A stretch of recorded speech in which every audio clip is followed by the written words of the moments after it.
أعوذ بالله من الشيطان الرجيم بسم الله الرحمن الرحيم. Al-Quran ini tentu saja bukan bukan tulisan seorang doktor, seorang profesor, bukan juga karya tulisnya seorang penulis novel yang bestseller, bukan. Ini kalamullah, perkataannya Allah Sang Pencipta. Maka di bulan Ramadan memang bulan diturunkan Al-Quran. Kata ulama memang bulan baca Al-Quran, bulan menjadikan Al-Quran sebagai sahabat. Karena Allah berfirman, A'udzubillahi minasyaitonirrajim, syahrul Ramadan alladzi unzila fihi al-Quran hudan linnasi wa bayyinatin minal huda wal furqan. Al-ayat. Bulan Ramadan di mana bulan yang diturunkan Al-Quran padanya sebagai petunjuk bukan bagi orang beriman tapi seluruh manusia, dan juga sebagai penjelas terhadap apa yang dia selalu pertanyakan. Bayyinat minal huda, apa yang dia butuh ada didapatkan dalam Al-Quran. Dan juga furqan, pembeda antara kebenaran dan kebatilan. Jadi Al-Quran teman-teman sekalian disuruh baca. Para sahabat ridwanullah alaihim kalau tiba Ramadan, mereka sudah tidak terdengar lagi lisannya kecuali darurat, ya.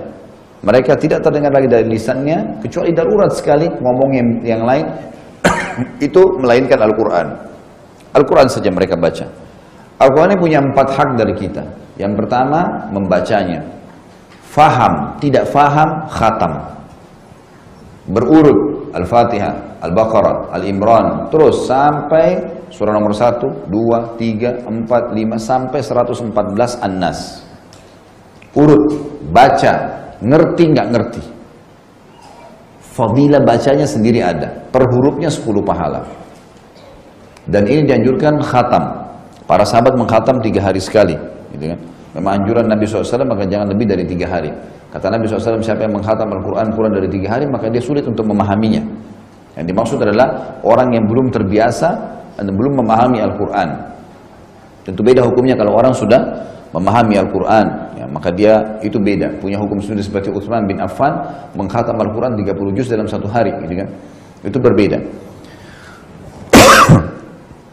Yang kedua adalah mentadabburi. Tadabbur ini teman-teman mengambil hukum, memahami makna-maknanya. Kalau kita di Indonesia juga terjemahannya. Dan ini agak beda sedikit dengan membaca. Jadi mentadabburi ini tidak harus berurut, tidak harus dari Al-Fatihah, Al-Baqarah, Al-Imran dan seterusnya sampai An-Nas, tidak. Tapi kita bisa milih surah yang kita senang. Ini pernah saya titik beratkan di materi Minhajul Muslim kita. Kalau bapak-bapak misalnya mau baca surah tentang laki-laki, ada surah Ibrahim, surah Yunus, surah Yusuf, surah Muhammad, banyak. Ibu-ibu membaca surah perempuan ada surah An-Nisa, surah Maryam. Mau baca tentang hari kiamat ada surah Al-Qiyamah. Mau baca tentang malaikat Al-Ma'arij, Al-Buruj, ada banyak. Jadi mau baca tentang kisah Nabi-Nabi, Al-Anbiya. Mau baca tentang kisah-kisah sebelum kita ada Al-Qasas, ya. Banyak, ya. Ada baca tentang hewan-hewan ada Al-Ankabut, Abalaba, ada Nahal, lebah, ada fil, gajah, ada Al-Baqarah, sapi betina. Apa semua hikmahnya itu? Cari satu surah yang paling menggelitik buat kita, tanda kutip ya, yang paling membuat kita mau baca, penasaran. Dari 114 mulai dari surah itu 10 ayat saja, gak usah lebih. Abdullah bin Mas'ud radhiyallahu anhu mengatakan, kami tidak pernah melewatkan satu hari 10 ayat sampai kami bisa membacanya, kami mentadabburinya, mengambil hukum-hukumnya dan maknanya, kami menghafalnya dan kami mengamalkannya. 4 hal ini selalu mereka kerjakan setiap hari 10 ayat. 10 ayat ini, pilih surah mana saja, cukup baca ayat, baca terjemahan. Ada hukum, baca sebentar. Kalaupun 10 ayat dianggap sulit, misal pun dianggap masih berat, 10 ayat bisa dibagi habis sholat wajib 2 ayat. Subuh 2 ayat, duhur 2 ayat, maghrib, asar 2 ayat, maghrib 2 ayat, isya 2 ayat. Ringan sekali. Baca ayat, baca terjemahan. Ada sebab nuzulnya, sebab turunnya dibaca. Ada hukumnya baca, gitu kan? Sudah ada banyak Al-Quran sekarang, selain terjemahan ada tafsir. Baca.